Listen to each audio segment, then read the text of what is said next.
All right, Janita, the floor is yours. All right. Let me just turn on my recorder. Good morning and welcome to my defense of expanding identities and advancing global citizenship of underrepresented students through international virtual exchange. I will approach this presentation in the order of my dissertation with a few minor exceptions. I'll start with my preface and briefly discuss the literature and key theories that inform this study. After that, I'll spend the rest of the time on the methodology, findings, themes, limitations, and future directions. This is timed to last 28 minutes, so we'll have plenty of time for questions. And I do have, let's see, should I change my view? I have made, okay, maybe that's better. All right.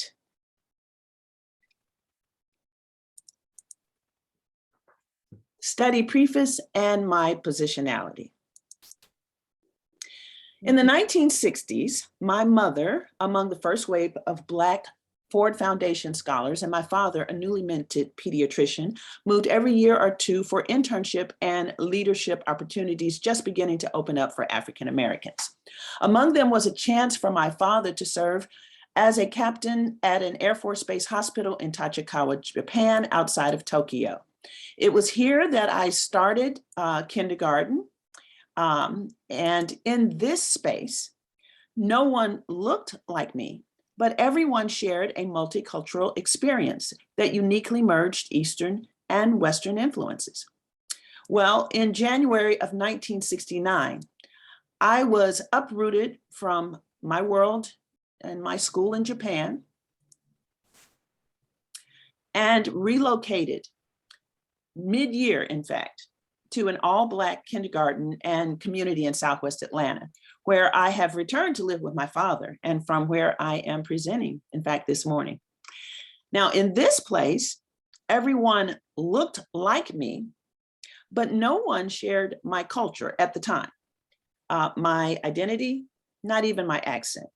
So this is where I trace my passion for increasing US diversity in IVE, and in the process, global competency building for many more students.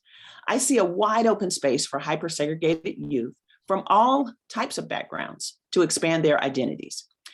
When we give a voice to the voiceless, as Dr. Freeman has maintained in her animal rights, eloquent animal rights scholarship, thank you, Dr. Freeman, when we concentrate on improving conditions for our most underserved, isolated communities, I believe we make our world a better place.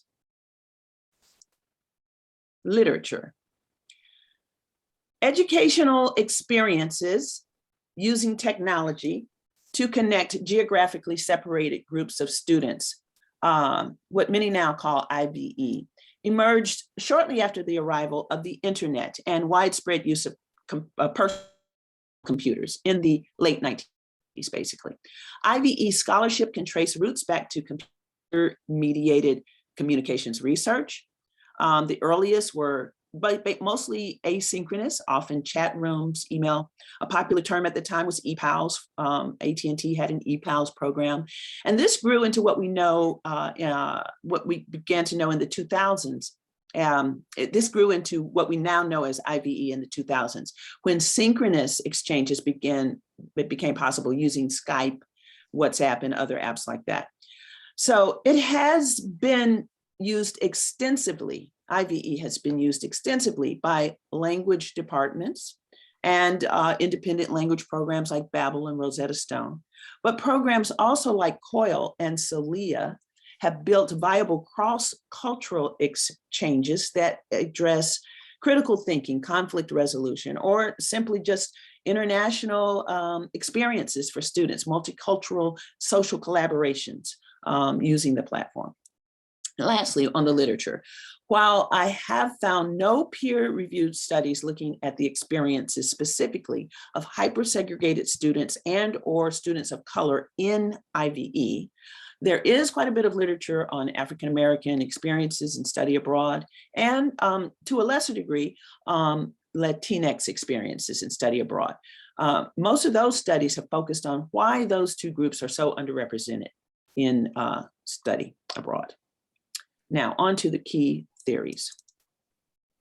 In this section, I will highlight the theories and viewpoints that speak to me and my IVE research focus. Intergroup contact.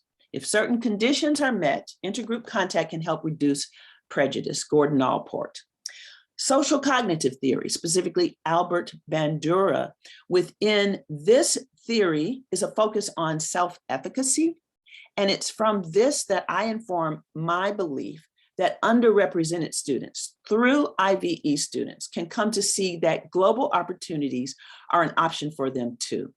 Identity theory, the communication theory of identity, CTI, Michael Hike, he teaches that identity is a process over time that is expanded and redefined through communication.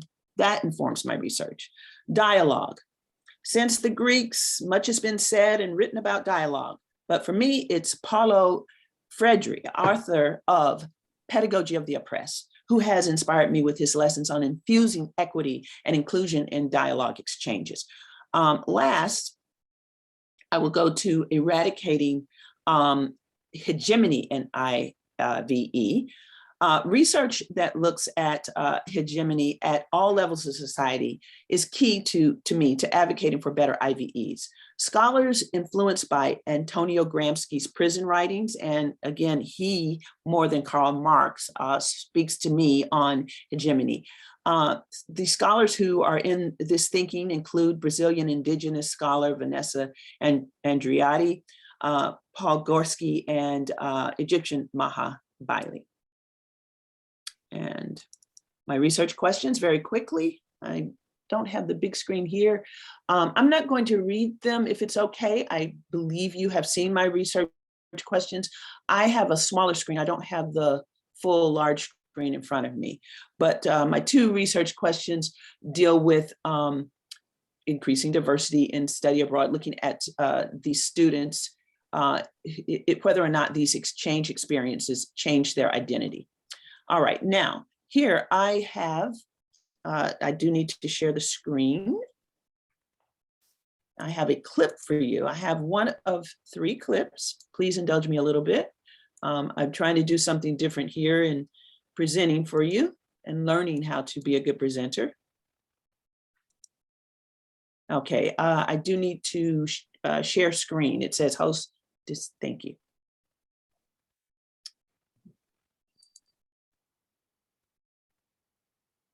Wonderful.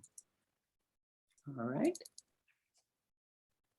Can everyone see this? Yes. Great.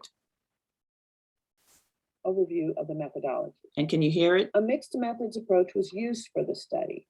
I employed a triangulation matrix and design for multiple methods, largely inspired by the work of 2 tenured GSU professors.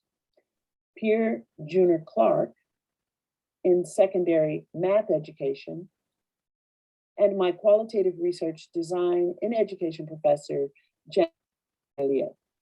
Survey. The 18-question survey was developed using GSU's Qualtrics account. Recruitment. After approval from IRB, participants were recruited from a pool of more than 100 GSU students who had participated in one of 2 IVEs for which I served as a research assistant. After that, I reached out to professors and facilitators of IVE that I found through the Atlantic Global Studies Center, IVAC, the International Virtual Exchange Conference, or Unicollaboration, an international coalition of IVE practitioners, of which I am a council member. Survey instrument. The survey consisted of a consent form and 2 member checking questions, followed by 3 questions about the students' exchange. All respondents then were asked to rate their overall IVE experience on a Likert scale. The remaining 12 questions were either socio-demographic or designed to determine the student's previous exposure to diversity and international travel. The survey had 3 functions: to gather socio-demographic information, to obtain feedback on the students' exchange experience, and to find interview participants. Interview phase. The interview phase lasted 7 weeks. All interviews were conducted using my personal Zoom account. Design. The interviews were semi-structured and followed a guide based on influences from readings in my methods coursework. The guide juxtaposed questions next to related theories, research questions, and my overall intended line of inquiry, the pilot. To prepare, I conducted a pilot interview with a PhD cohort in Canada who had participated in an IVE within the 3-year period. Recruitment. Participants were all previous survey takers who agreed to provide contact information at the end of the survey for a possible interview. The scheduling. I reached out to all of those students and invited them by email to schedule an interview using a doodle poll. The interviews. All survey takers who agreed to an interview were interviewed. The final number, excluding the pilot, was 6. All interviews were recorded and lasted from 34 minutes to 1 hour and 5. It was at this stage that I learned the most from the students. In addition to communication scholars, my research and interviews were informed by sociologists such as William Julius Wilson, Nancy Denton, Douglas Massey, and others who wrote extensively about hypersegregation, particularly in the 1970s, 80s, and 90s. In the interviews, I sought to learn how the dialogues, the contact and exchange of the IVE experience influenced the identity of underrepresented students and their interest in language acquisition, international travel, global studies, and global research and careers. Other methods. In addition to the survey and interviews, I reviewed comments and notes in the archives from Top Hat Slate, a student exchange platform that I used as a research assistant to a large-scale IVE involving students from GSU and their counterparts in Hong Kong and China. Lastly, as covered in the preface, my international travels, particularly my living abroad as a Black American kindergartner on the Tachikawa Air Force Base outside of Tokyo, Japan, and decades later, my life and work as an English language tutor to the grandchildren of a racially and culturally diverse family in suburban Paris, France, have influenced many aspects of this work. This concludes my recorded methodology report.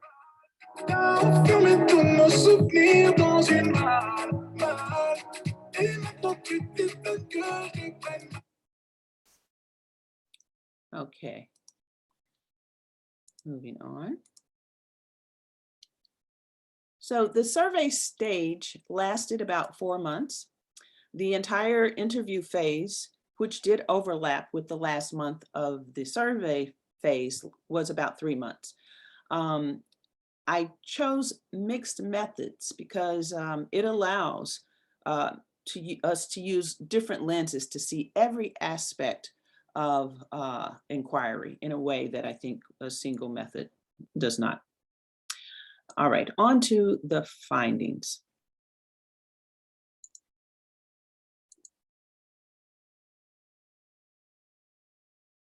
I'm sorry.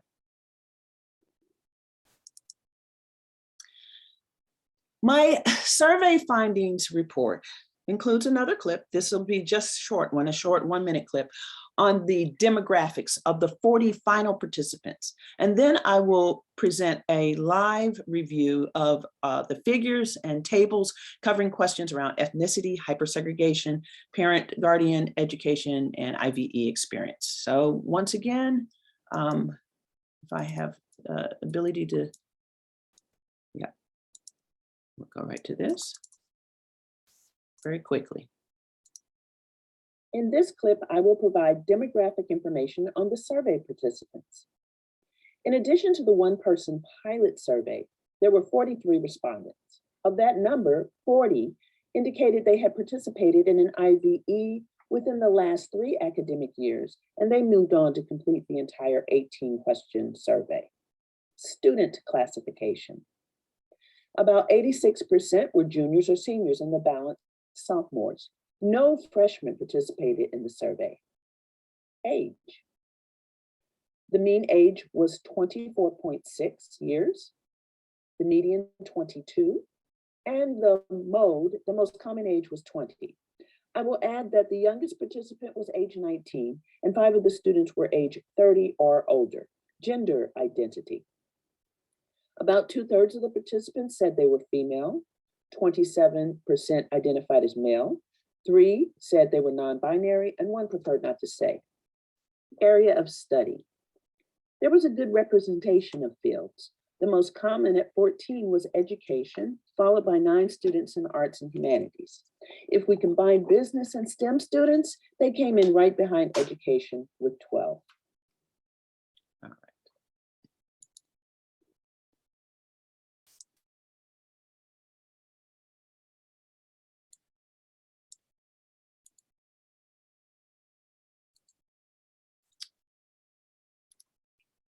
All right, now I will share on more of the survey findings very quickly.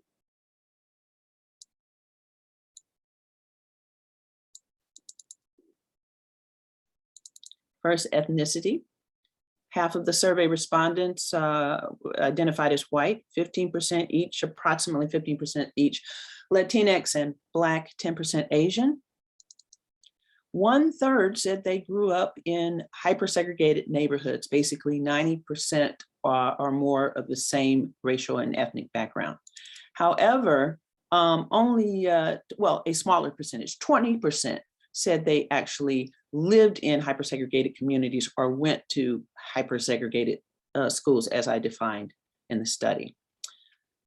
Parent and guardian education, I hope you can see this. This was the one I was fiddling with this morning to make larger, but about 40% of the students said that their mother or mother figures at most had a high school diploma.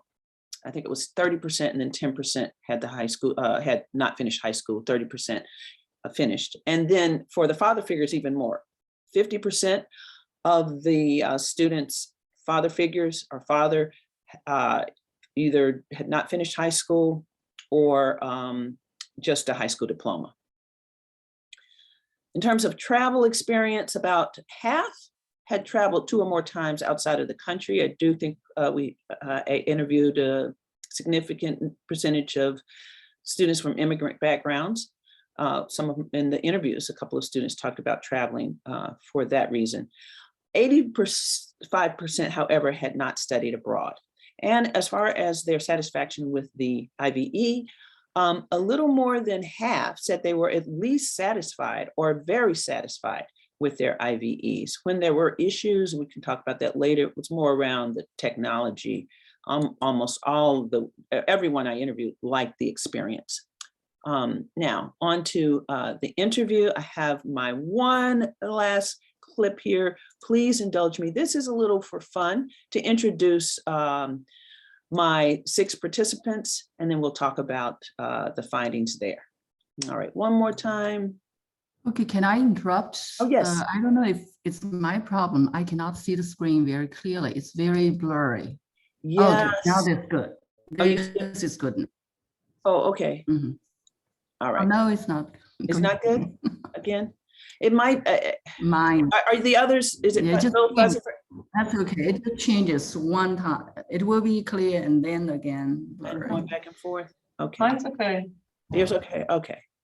All right. Have I shared the screen? No, I haven't. Okay, Jan, let's get this. All right, last one. This one's for fun. Be sure to read the credits.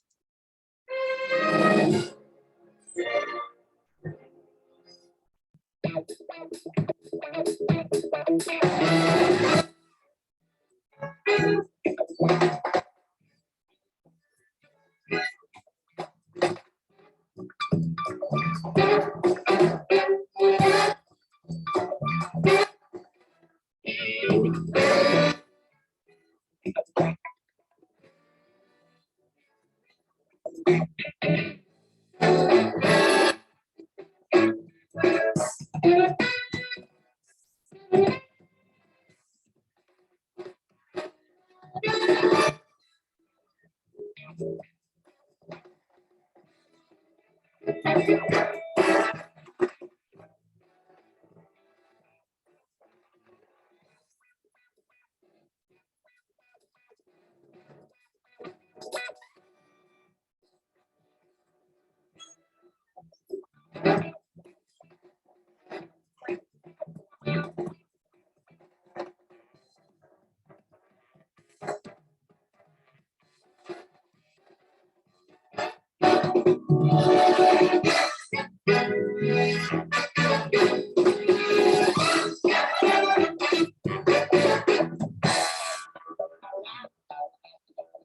sure to read your credits. You guys are there. Brownie points, right? Okay. Seeking brownie. Put everybody's name in lights. All right. And on to the meat of this. All right.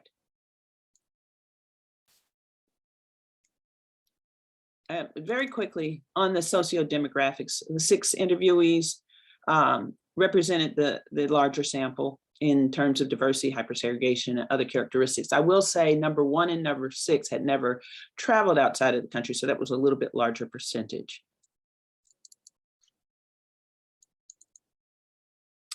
All right, the themes. This first one is really powerful to me. So, virtual connection beyond the classroom. In the interviews, most of the participants talked about how they had found a common interest with certain exchange partners around things like food, music, whatnot, sports. And so they took that connection beyond the structure that we create as facilitators of IVE. So now, this is important because now students like P1 and P6, I'm sorry, I kind of introduced them, but these are those who never traveled outside of the country. They suddenly can have friends from other countries that they have already talked to, visited in their homes, in their and in their proper spaces, by the way, and not as a tourist. So IVE is allowing these students who could never, 30 years ago, travel abroad or see anything. Now there they are. If we bring them to this space, they're able to just share right there with people around the world with whom they have some things in common. And they're maintaining those relationships on social media, particularly Instagram. In addition, I want to say that now we have, as this, the Stevens Institute has identified 225,000 pretty much participants in IVE. I'm sure there are others that they missed, but they got a good handle on it. And that's like almost doubled from last year. Of course, the pandemic changes some things, but it's growing. And so all these students now that we're bringing in, if you have more of the hypersegregated kids in this mix, they're going to share on social media their experiences, whether it's pictures of the Zoom meetings.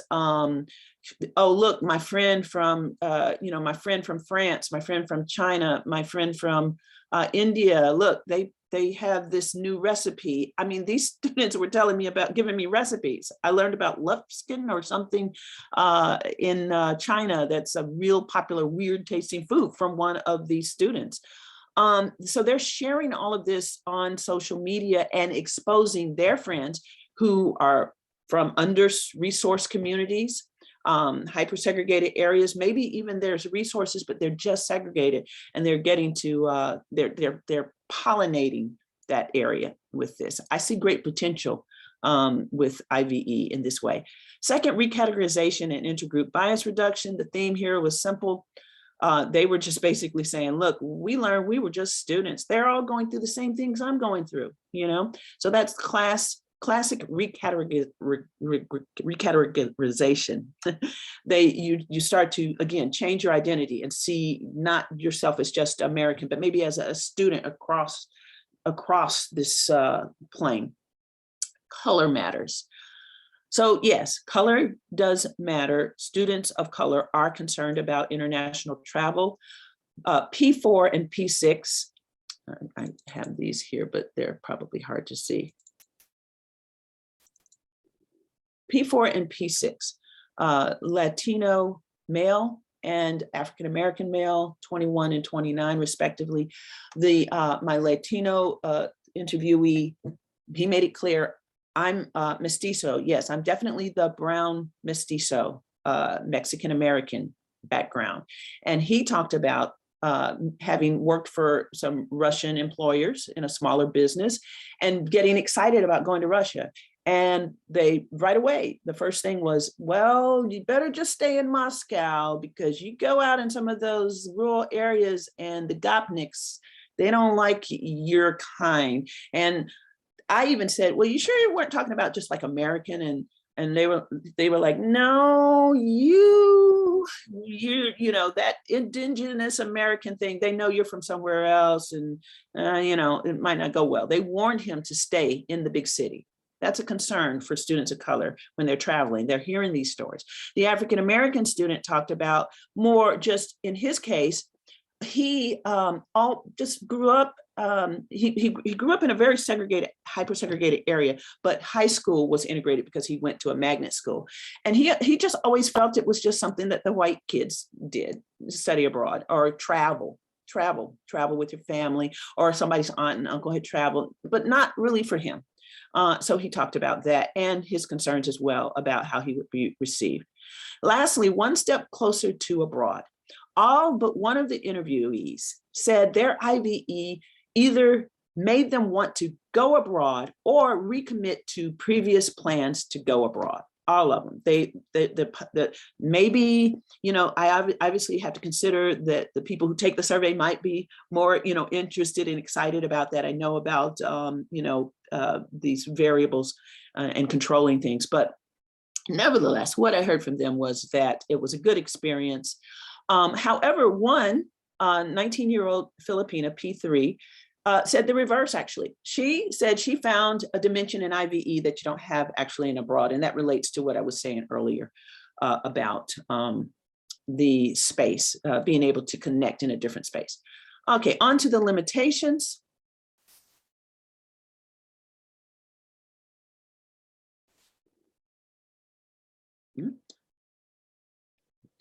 Here we go. First, this was not the ideal sample. All of my survey participants were enrolled in a large, diverse urban universities in the South and Midwest. So that's who I had. I did my best, but the ideal sample to me to study, and a group that we really should study, are those who are still hyper-segregated, but have participated in an IVE. If we could get some of these students from these real isolated areas into IVEs and then learn from them, I think there's so much potential there.